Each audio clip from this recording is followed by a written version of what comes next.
Magic Ballerina, Delphie and the Magic Ballet Shoes by Darcy Bussell. Prologue. In the soft, pale light, the girl stood with her head bent and her hands held lightly in front of her. There was a moment's silence, and then the first notes of the music began. For as long as the girl could remember, music had seemed to tell her of another world, a magical, exciting world that lay far, far away. She always felt if she could just close her eyes and lose herself, then she would get there. Maybe this time. As the music swirled inside her, she swept her arms above her head, rose onto her toes, and began to dance. Chapter 1. Madame Zarakowa's School of Ballet. Delphie hurried home, her breath freezing in the snowy night air. The houses on either side of the road had their curtains drawn, all apart from one, a big double-fronted house with iron railings and a gate. 2 stone steps led up to the door, and light streamed out of the windows as the snowflakes landed softly on Delphie's shoulders. She looked longingly at the brass plate, just as she had for the last 4 weeks since it had been open. Madame Zarakowa's School of Ballet. A car drew up outside, and 2 girls jumped out. They were about 9, the same age as Delphie, and had their hair tied back in neat buns. "Come on, we are going to be late," one of them called as they ran through the gate and opened the front door. "Madame Zaza will go mad." For a moment, Delphie caught sight of long wide hallway with white walls and wooden floors before the heavy door banged shut behind them. Delphie felt a wave of longing so strong it hurt. She wanted to be inside the ballet school, about to have a dance lesson. She was ballet mad, but her parents had always put her off having lessons.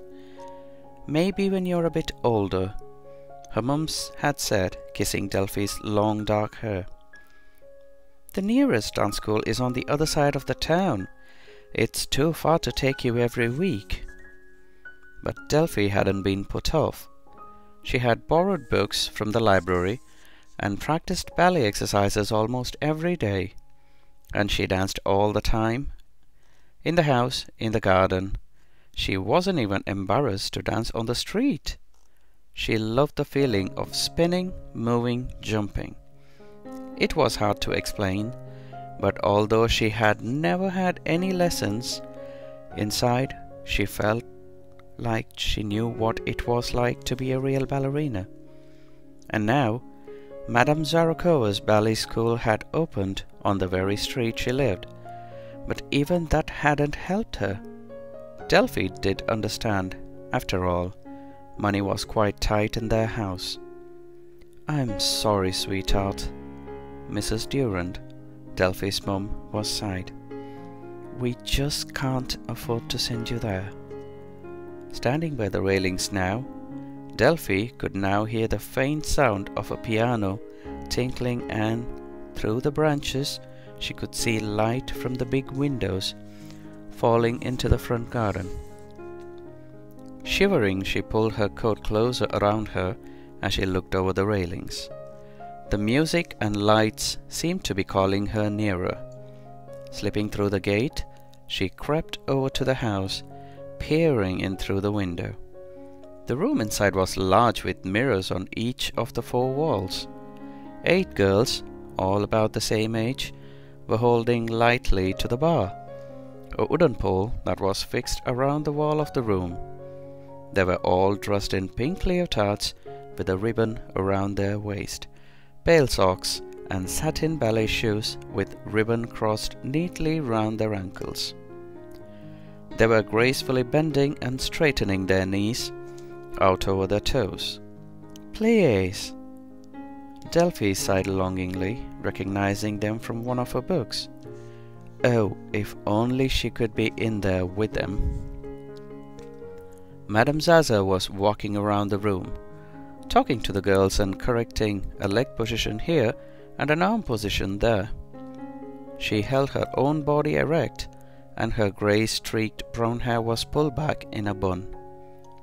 As Delphie watched, the girls began a different exercise, pointing their toes and sliding their legs to the back, front and side. Bottom entendu, Delphie thought. All the girls looked good, but there was one dark-haired girl who looked very graceful and seemed to find everything very easy. Next, the girls began sliding the foot that was furthest from the bar and lifting it off the floor, stretching out as far as they could and holding their free arm out to the side. Delphie couldn't resist. She began to join in. Holding on to the windowsill, she performed the movement in time with the girls inside. Sweeping her arm and leg to the side, she held them in perfect position, her toe pointed and her heel raised from the ground. They moved quickly into practicing quick, light movements. Madame Zaza said something to the girls and left the room. The girls carried on working, feeling very happy. Delphie continued to copy them. It was almost like being in there. Then, suddenly, the front door swung open and a voice called out, "You, girl, what are you doing?" Delphie jumped in shock and swung around. She had been concentrating so hard on the dancing that she hadn't heard it opening. It was Madame Zaza, standing on the top step, staring at her. Delphie froze to the spot. I'm really sorry. I just wanted to have a look." "Come here, child," Madame Zaza called. And with just a moment's hesitation, Delphie hurried up the steps. End of chapter 1.